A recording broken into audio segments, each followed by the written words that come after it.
මම දැක්කම් දේවතාවා පට්ටපල් හොරු එක්ක සාකච්ඡා කරා. තාම මිනිත්තු 5ක් වෙන් කළා නෑ. මේ නිදහස් අධ්‍යාපන වෙනුවෙන් ඒ රටේ තියෙන වෘත්තීය සමිතිය එක්ක සාකච්ඡා කරා. මේ 106 කියලා කියන්නේ එක්තරා විදිහක මෙසේජ් එකක්. ඕනෑම වැටුප් හරි වේදන හරි තීන්දුව කරන්නේ රටක ආර්ථික තත්ත්වයක් එක්ක තමයි.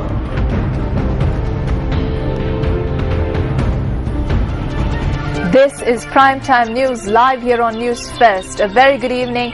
I'm Mahina Bongzo. A very good evening. I'm Shayan Silva. As usual, we start off with a look at the stories making headlines tonight. SM Chandrasena, who resigned as a minister, sworn in as a deputy minister. Federation of University Teachers Association says guarantees are required from the government if they are to call off the strike. New organisation to protect small-time investors at the Colombo Stock Exchange. 4 police officers from the Siamalandua police hospitalised following an attack. 5 suspects arrested. SM Chandrasena took oaths as the Deputy Minister of Agrarian Services and Wildlife before President Mahinda Rajapaksa today. SM Chandrasena previously held the post of Minister of Agrarian Services and Wildlife. His brother SM Wanjit secured the highest number of preferential votes from the Anuradhapura district at the recent North Central Provincial Council election. On the 19th of last month, SM Chandrasena announced that he would resign from his post so that his brother could be appointed as the Chief Minister of the province. Now, views are being expressed on our website www.newsfirst.lk on the appointment of SM Chandrasena as a Deputy Minister after he resigned as a minister.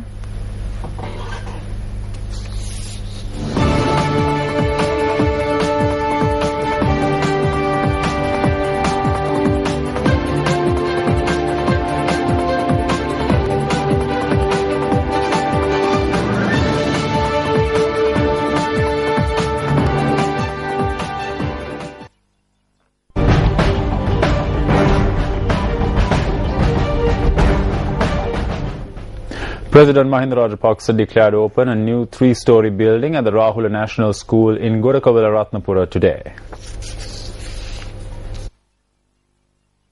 The President's media unit states that the building, which also houses an auditorium, was built at a cost of 30 million rupees.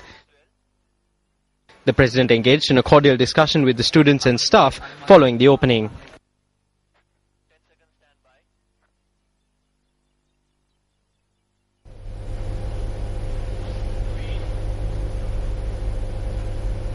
A meeting to obtain the views and suggestions of investors and industrialists for the 2013 budget was held at Temple Trees yesterday.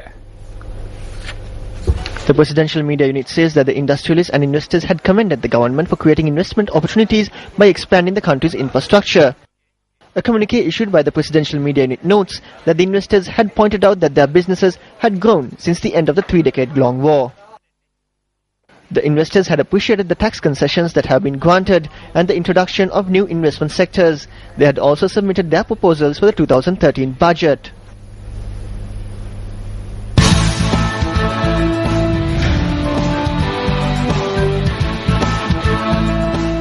Taking a look at our developing story tonight, the Federation of University Teachers Association says that in order for them to end their strike action and recommence work following upcoming discussions, several assurances will have to be provided by the government. General Secretary of FUTA, Dr. Terence Madujith, said that there had been extended an invitation for discussions with the Minister of Economic Development, Basil Rajapaksa, tomorrow. We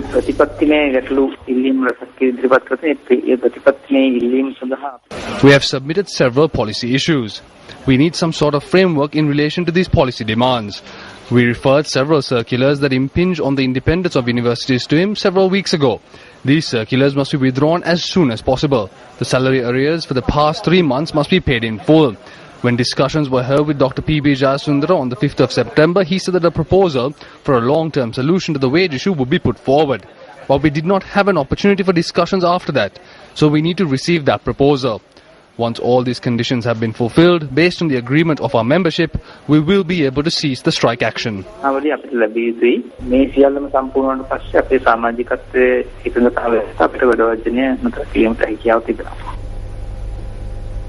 Meanwhile, various parties expressed their views on the FUTA strike today as well.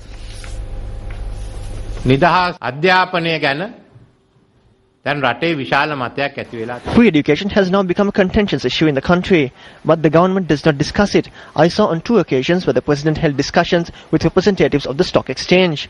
There are rogues who have stolen from the EPF and the ETF. My question here is that not even 5 minutes have been allocated for discussions with the trade unions and others who stand up for free education in this country.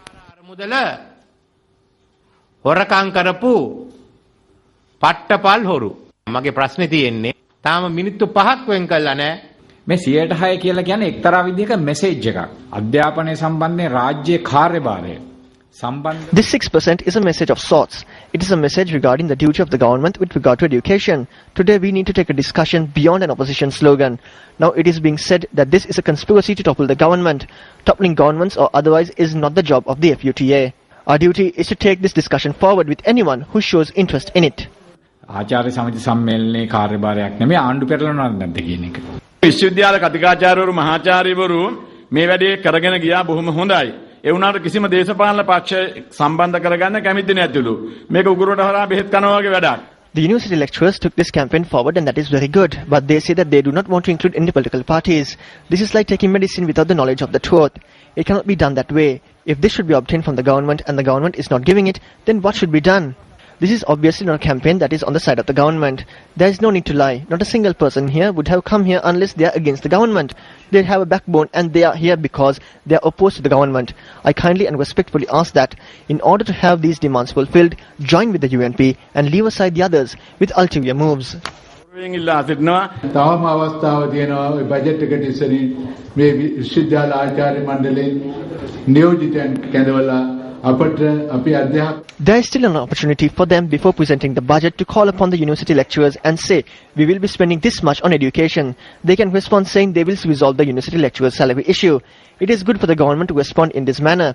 Otherwise, the government will have to face a huge crisis. The government is attempting to downplay this through mudslinging and threats. The university lecturers have shown much resolve and made it clear that they are prepared to continue to fight. We see that they are going from street to street, shouting themselves instead of obtaining a visa and fleeing the country. This is an example of the fact that people are preparing to fight. Even now we believe that even though they may not be able to win the 6% that is asked for, they have created a new political force and a new political culture in the country. That investment is worth 600%.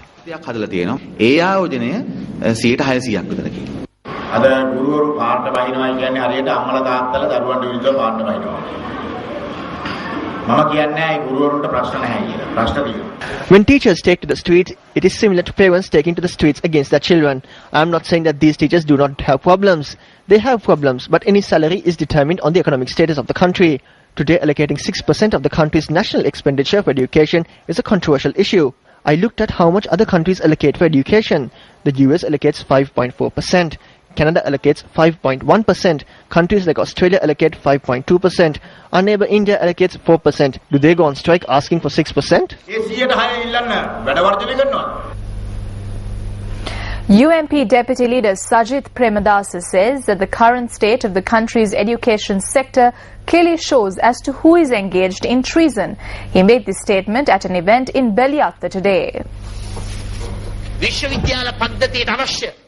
University lecturers staged a protest march and are engaged in a strike in order to obtain the residential facilities necessary for universities and to fill vacancies of professors and doctors in universities.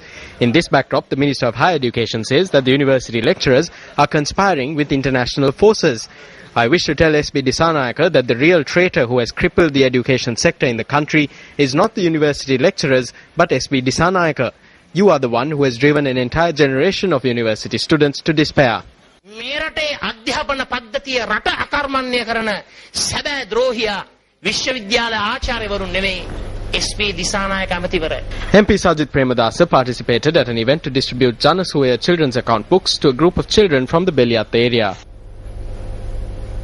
And it's time now for the newspaper cartoon of the day.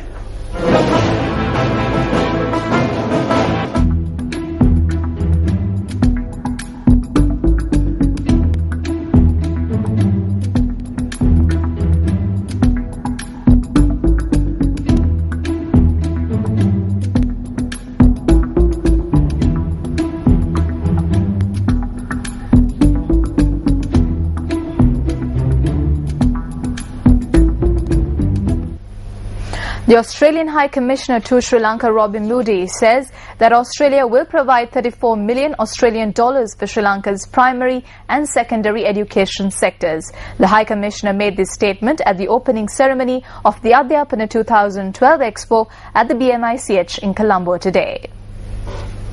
Education is a flagship of the Australian Development Cooperation Program across the world, and we're committed to supporting the growth of education in Sri Lanka. In primary and secondary education in Sri Lanka, we will provide approximately 34 million Australian dollars in grant funding to implement the government's National Education Plan. This will reach approximately 4 million students, 215,000 teachers and 15,000 principals. The Adhyapana 2012 Education and Careers exhibition, which commenced today at the BMICH, will conclude on the 7th of this month. In business news tonight, steps are being taken to create a new organization that would protect the small-time investors from the irregularities taking place at the Colombo Stock Exchange. A number of professionals and small-time investors are driving this initiative. Barbarians at the CSE.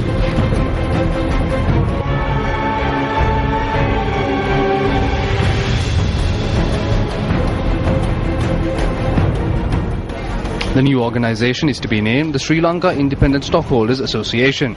A media briefing in this regard was convened yesterday. A leading banker, Mahendra Amarasuriya, former chairman of the Securities and Exchange Commission, Charith De Silva, and several others attended the media briefing. Now people make billions of rupees by pumping and dumping by insider trading, and they get away with a fine of 1, 2, 3 million, which may be 1/100th the amount of money they had made in an illegal and unfair transaction. So compounding is not the way to handle that situation, but that's what the SEC has been generally doing, because they are scared of the court action that they have to follow, which is a long-winded process. Take up the matter very effectively. Either they are not articulate enough to express their views at the shareholders meeting, or they do not have the resources and the know-how and the legal background to take action legally, which is a very expensive operation. So that is the reason why we thought of forming this association. Type of thing that is going on today, the total criminal behavior of people enriching themselves by pumping and dumping and insider dealing and all the rest of it. I mean, I disapprove of that as much as anybody else. But at this moment, my one concern is to try to ensure a simple thing. Try to get boards of directors to recognize that companies actually belong to the shareholders and look after the interests of the shareholders with current cash dividends. Now, a very important thing is that I have come across a number of directors of companies who say, dividends are not important. Investors are not interested in dividends. Over and over again, this has been told to me. Barbarians at the CSE.